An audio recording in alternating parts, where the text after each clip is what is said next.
We thought there was only ice beneath Antarctica. Cold silence, endless white, but a skin changed everything. A hollow zone under the thickest glacier, perfectly round. We were sent to investigate. Now I wish we hadn't gone. It wasn't a void. It was a door, and something on the other side was awake. There were 6 of us, 2 soldiers, a geologist, a systems tech, a medic, and me, the surveyor. All experienced, all quiet. The deeper we flew, the more wrong the world felt. Compass readings spun, static flooded our radios. Even the air tasted wrong, like metal, but we kept going. Orders were orders. The structure jutted from the glacier like bone. Black, smooth, seamless. It didn't shine, didn't reflect. It just absorbed light like a hole in the world. No ice stuck to it. It pulsed slightly under our gloves like breath. The geologist whispered, "This metal's not from Earth." No one laughed. There wasn't a door, just an oval hole in the metal. Perfect edges, no seams, no marks.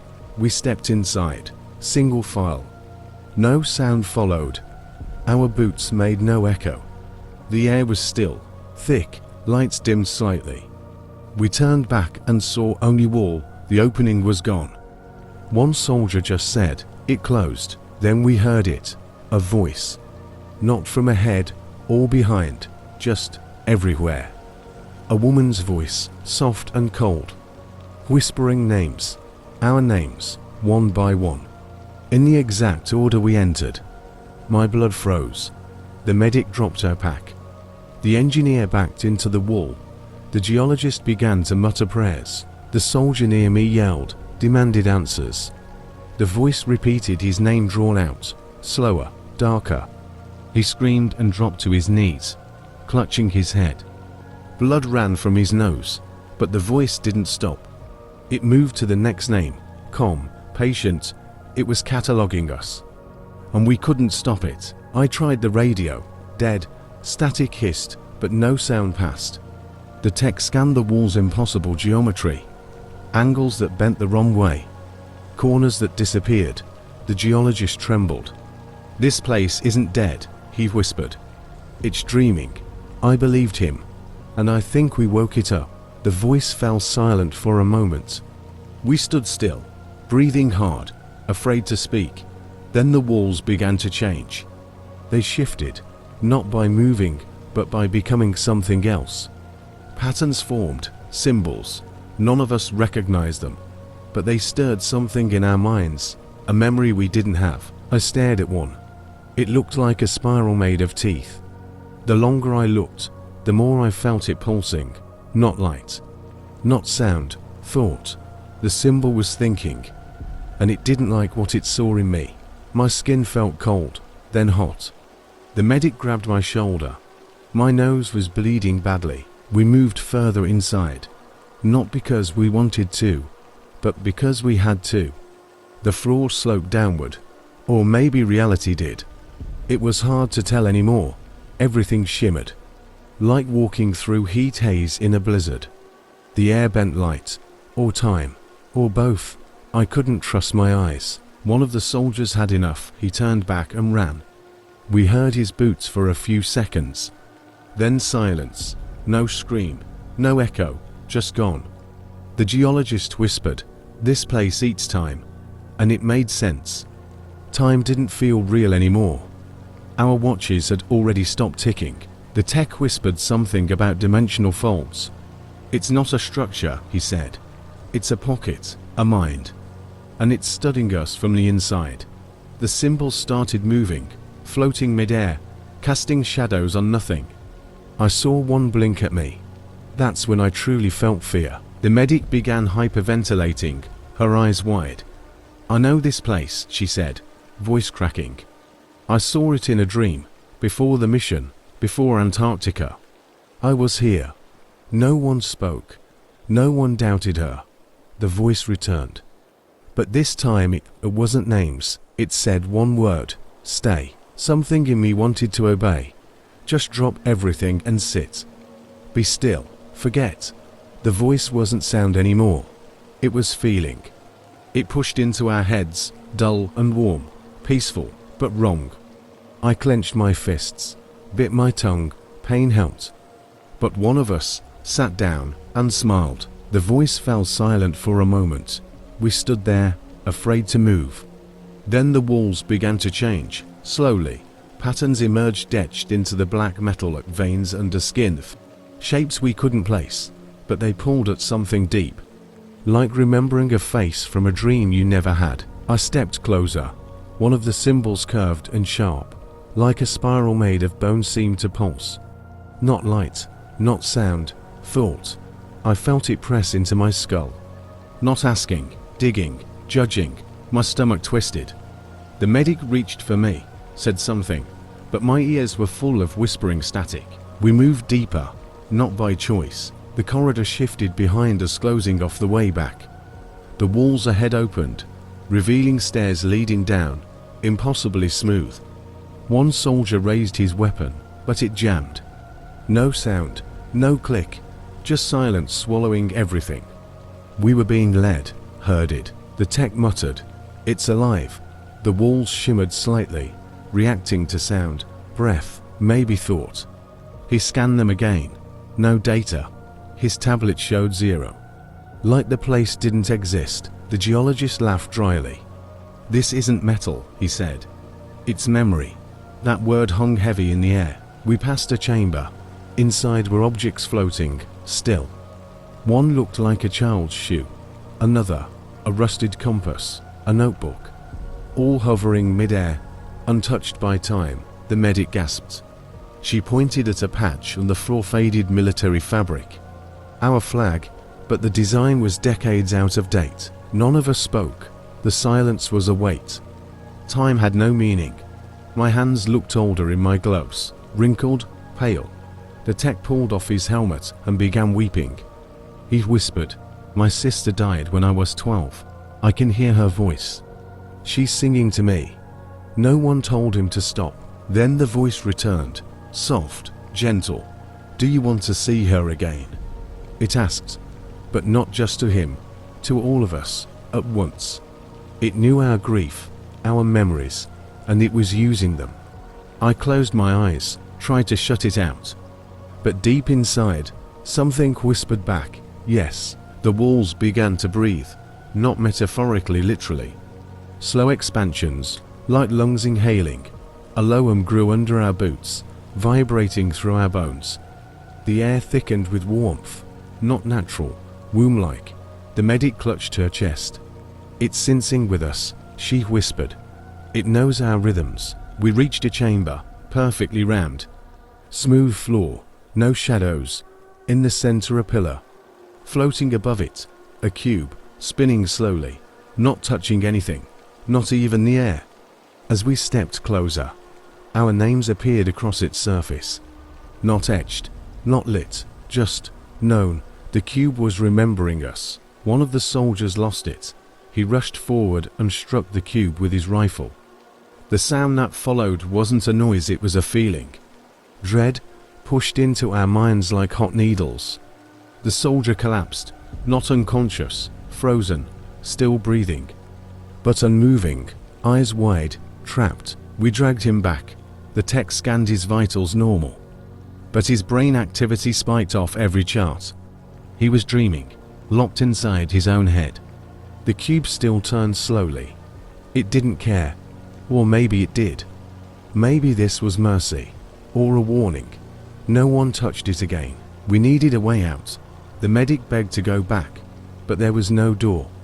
The chamber behind us had sealed. The geologist muttered, "It's growing around us." He was right. The metal was spreading. New walls, slow and organic. It wasn't a building.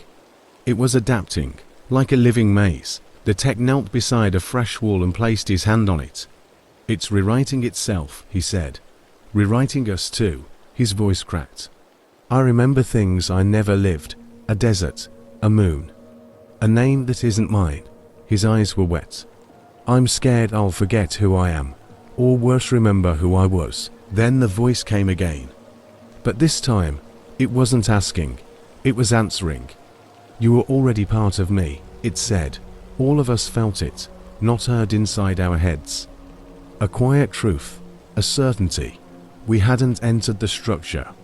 We had been absorbed by it, and we were no longer alone. The cube pulsed once more, and the walls peeled open like petals. Beyond them darkness, not black, but absence. The tech stepped forward first, drawn like a morph. We shouted, but he didn't stop. As he crossed the threshold, he simply vanished. No flash, no scream, just erased. Like he'd never been. Silence returned, crushing, endless silence. The medic sobbed into her gloves. The geologist turned away from us, whispering something under his breath. I only caught a few words. It's not a place. It's a question. He looked at me then and added, and we just answered wrong. I tried to breathe slow, think logically, but logic had no home here. The rules we knew, physics, space, time, they cracked like glass under our feet. One soldier still watched the cube. His lips moved, but no sound came. He wasn't praying. He was repeating something, listening to something only he heard. Then the cube stopped spinning. It dropped, slowly, and the lights around it dimmed. On the wall behind it, a doorway opened, not formed, not carved, just revealed. Beyond it was a hallway, familiar, wrong, like a memory rebuilt by someone who never lived it. It looked like my childhood home. I stepped back. The hallway was wrong in every detail. The colors off, the angles bent, but I could smell my mother's perfume. Hear my dog's collar jingling from the other side. The voice cooed, "Come home." It didn't speak with menace. That made it worse. It sounded like it meant it. The medic grabbed my sleeve, tears streaking her face. It showed me my son. He died in a fire. But he was in that room. He looked at me. Said, "You forgot me," she screamed. "It's not real. It's not real." But part of me doubted, because it knew too much. And it didn't have to lie. The geologist whispered, "It's showing us what we ache for, what we bury." He clenched his fists, but not for kindness. It wants to see if we'll choose comfort over truth. I didn't move, neither did anyone else.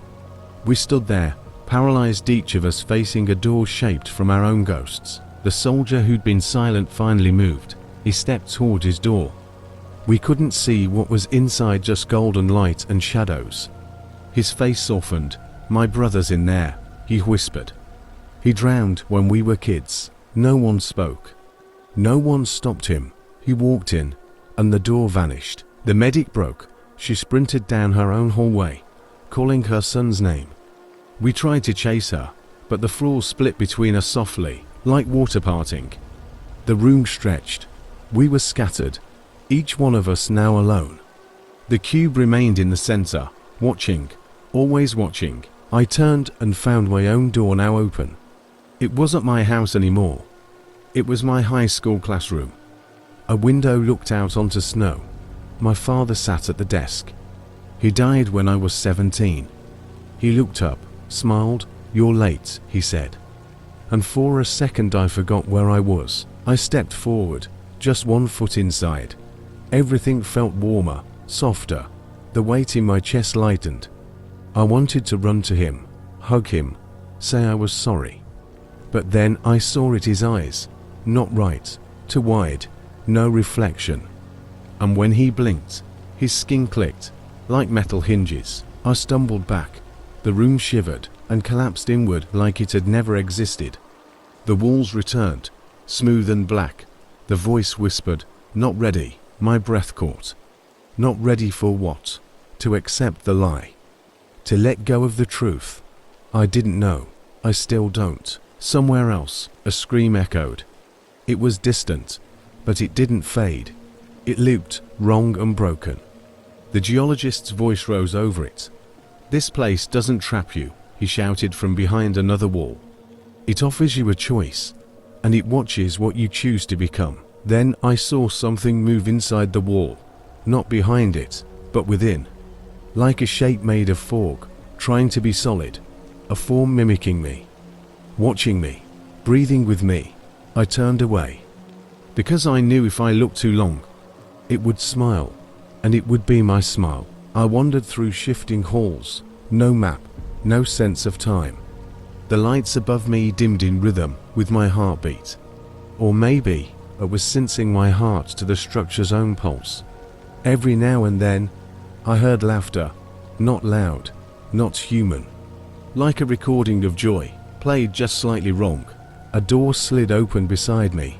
Inside, I saw the medic, still, eyes wide, her arms outstretched to nothing. Her lips moved silently, the air around her shimmered. I reached in, grabbed her wrist. It was ice cold.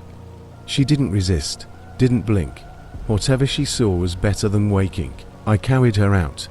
She never screamed, never even looked at me, just kept whispering her son's name. I wrapped her in a blanket and sat beside her. She smiled at something behind me. I didn't turn around. I couldn't. I knew it wasn't her son. I knew it would wear his face anyway. Later, I found the geologist again, or what was left of him. His body stood upright, fused into the wall. Not dead alive, somehow, his face locked in awe. His mouth wide open, as if in revelation. Inside, I saw symbols, moving, changing, as if his mind was now part of the structure itself. I tried to speak, but my voice cracked. I hadn't used it in hours, days. I wasn't sure anymore. I whispered, "Why us?" And the wall answered. Not with words, but memory. Visions of other teams, other centuries. They had come, some stayed, some didn't, but none left the same. The structure showed me an ocean of faces, floating, drifting like dust, soldiers, scientists, children, all remembered, all stored. It wasn't a tomb, it was a collector, a keeper of minds. It didn't hate us, it just didn't let go. Not if you let it see too far into you. That's when I realized this wasn't an alien machine. This was a mirror. It didn't destroy. It reflected. It echoed. We weren't trapped because of the place. We were trapped because of what we brought with us. And now that it knew, it would never forget. I found a final hallway.